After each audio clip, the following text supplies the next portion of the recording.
CGI Shri B R. Gavai ji, justice Surya Kant ji, justice Vikram Nath ji, केंद्र में मेरे सहयोगी अर्जुन राम मेघवाल जी, सुप्रीम कोर्ट के अन्य माननीय न्यायाधीशगण,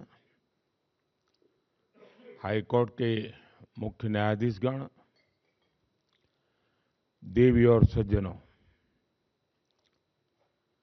इस महत्वपूर्ण अवसर पर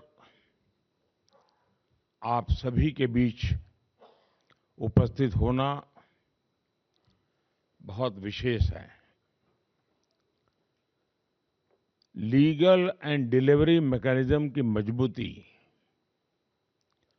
और लीगल सर्विसेज डे से जुड़ा ये कार्यक्रम हमारी न्यायिक व्यवस्था को नई मजबूती देगा। मैं 20वीं नेशनल कॉन्फ्रेंस की आप सभी को शुभकामनाएं देता हूं। मुझे बताया गया कि आज सुबह से आप लोग इसी काम में लगे हैं, तो मैं ज्यादा समय नहीं लूंगा आपका।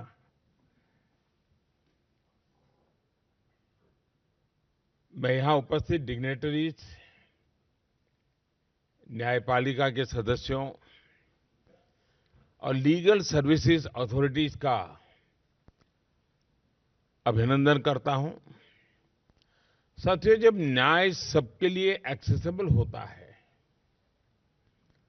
टाइमली होता है, जब न्याय सोशल या फाइनेंशियल बैकग्राउंड देखे बिना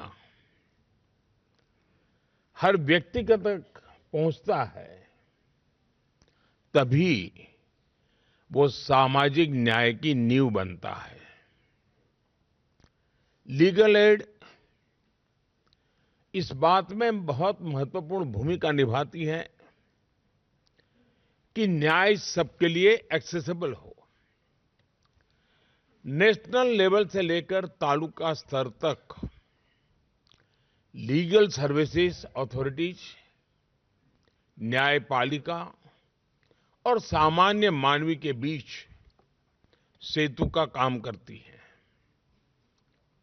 मुझे संतोष है कि आज लोक अदालतों और प्री लिटिगेशन सेटलमेंट्स के माध्यम से लाखों विवाद जल्दी, सौहार्दपूर्ण और कम खर्च में सुलझाए जा रहे हैं।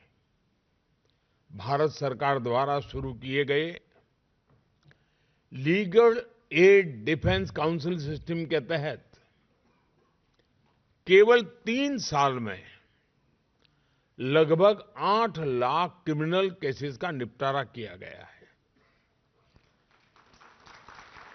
सरकार के इन प्रयासों ने देश के गरीब, दलित, पीड़ित, शोषित, वंचित को ईज ऑफ जस्टिस सुनिश्चित किया है। साथियों, पिछले 11 वर्षों में हमारा ध्यान लगातार ईज ऑफ डूइंग बिजनेस और ईज ऑफ लिविंग पर मजबूती के साथ हम कुछ न कुछ कदम उठा रहे हैं। बिजनेस के लिए 40,000 से अधिक अननेसेसरी कंप्लायंसेस को हटाया गया है। जन विश्वास एक्ट के माध्यम से 3,400 से ज्यादा कानूनी धाराओं को डीक्रिमिनलाइज किया गया है। 1500 से अधिक अप्रासंगिक और पुराने कानून रद्द किए गए हैं। दशकों से चले आ रहे पुराने कानूनों को अब भारतीय न्याय संहिता से बदला गया है।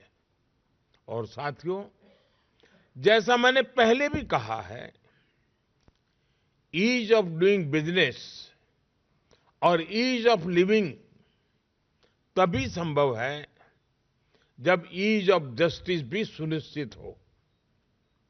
पिछले कुछ वर्षों में ईज ऑफ जस्टिस को बढ़ाने के लिए भी कई कदम उठाए गए हैं और आगे हम इस दिशा में और तेजी से जाएंगे।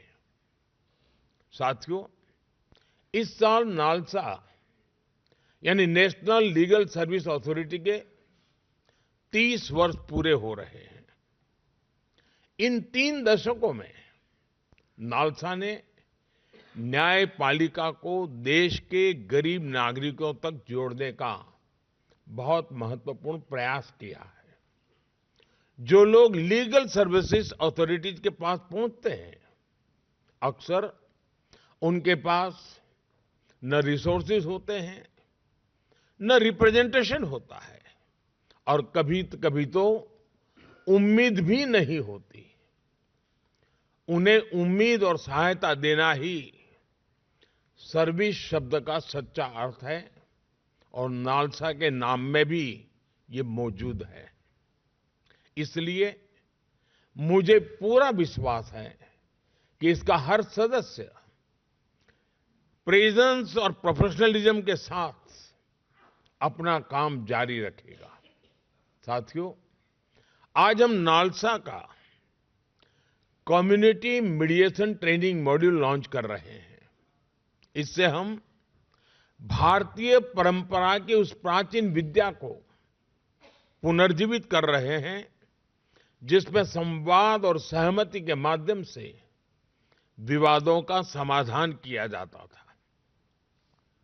ग्राम पंचायतों से लेकर गांव के बुजुर्गों तक मीडिएशन हमेशा से हमारी सभ्यता का हिस्सा रही है।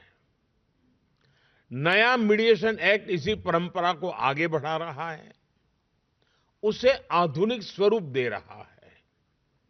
मुझे विश्वास है कि इस ट्रेनिंग मॉड्यूल के माध्यम से कम्युनिटी मीडिएशन के लिए ऐसे रिसोर्स तैयार होंगे जो विवादों को सुलझाने, हार्मनी बनाए रखने और मुकदमेबाजी को कम करने में मदद करेंगे।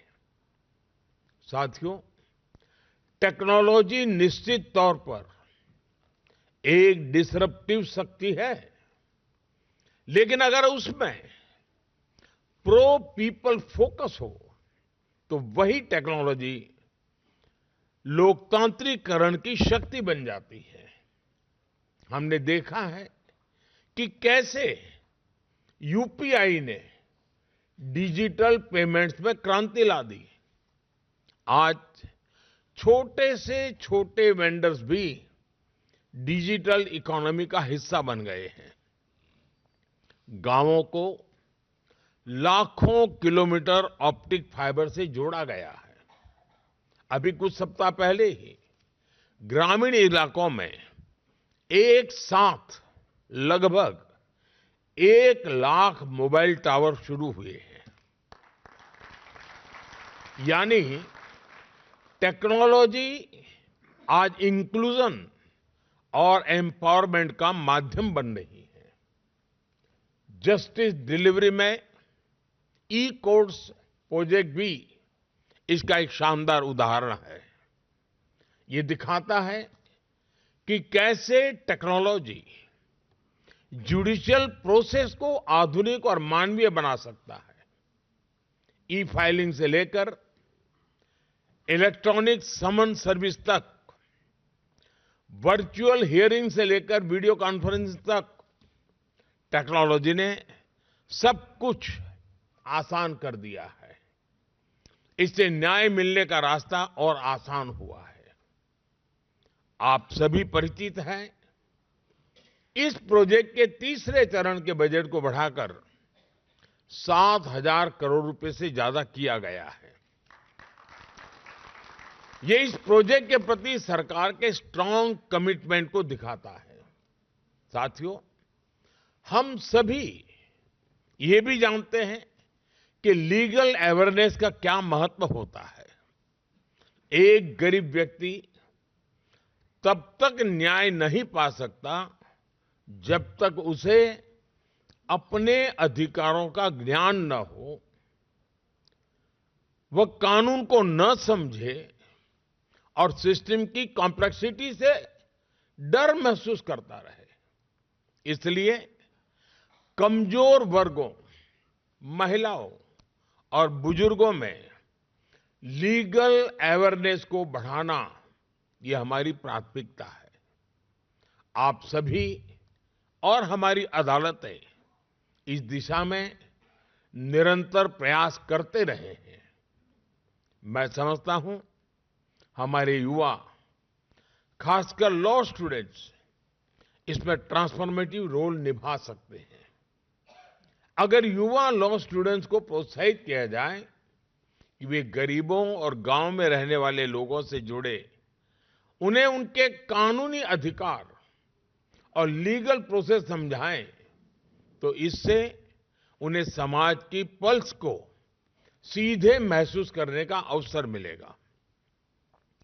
सेल्फ हेल्प ग्रुप्स, कोऑपरेटिव्स, पंचायती राज संस्थाओं और अन्य मजबूत ग्रासरूट नेटवर्क के साथ काम करने की हम लीगल नॉलेज को हर दरवाजे तक पहुंचा सकते हैं। साथियों, लीगल एड से जुड़ा एक और पहलू है जिसकी मैं अक्सर चर्चा करता हूं। न्याय की भाषा वही हो जो न्याय पाने वाले को समझ आए।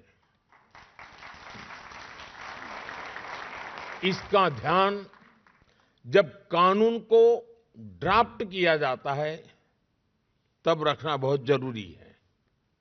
जब लोग कानून को अपनी भाषा में समझते हैं तो इससे बेटर कंप्लायंस होता है और मुकदमेबाजी कम होती है। इसके साथ ही ये भी आवश्यक है कि जजमेंट्स और लीगल डॉक्यूमेंट्स को स्थानीय भाषा में उपलब्ध कराया जाए। ये वाकई बहुत सराहनीय है कि सुप्रीम कोर्ट ने 80,000 से अधिक जजमेंट्स को 18 भारतीय भाषाओं में अनुवाद करने की पहल की है। मुझे पूरा विश्वास है यह प्रयास आगे हाई कोर्ट्स और जिला स्तर पर भी जारी रहेगा। साथियों, जब हम विकसित भारत की दिशा में आगे बढ़ रहे हैं तो लीगल प्रोफेशन, जुडिशियल सर्विसेज और इससे जुड़े सभी लोगों से भी मैं आग्रह करता हूं कि वे यह कल्पना करें कि जब हम स्वयं को एक विकसित राष्ट्र कहेंगे तो हमारा जस्टिस डिलीवरी सिस्टम कैसा होगा। उस दिशा में हमें मिलकर आगे बढ़ना है। मैं नालसा पूरी लीगल फ्रेटर्निटी और जस्टिस डिलीवरी से जुड़े सभी लोगों को बहुत बहुत बधाई देता हूं। मैं एक बार फिर आप सभी को इस आयोजन की शुभकामनाएं देता हूं और आप सबके बीच आने के लिए मुझे जो अवसर दिया उसके लिए भी मैं आप सबका बहुत बहुत आभारी हूं। धन्यवाद।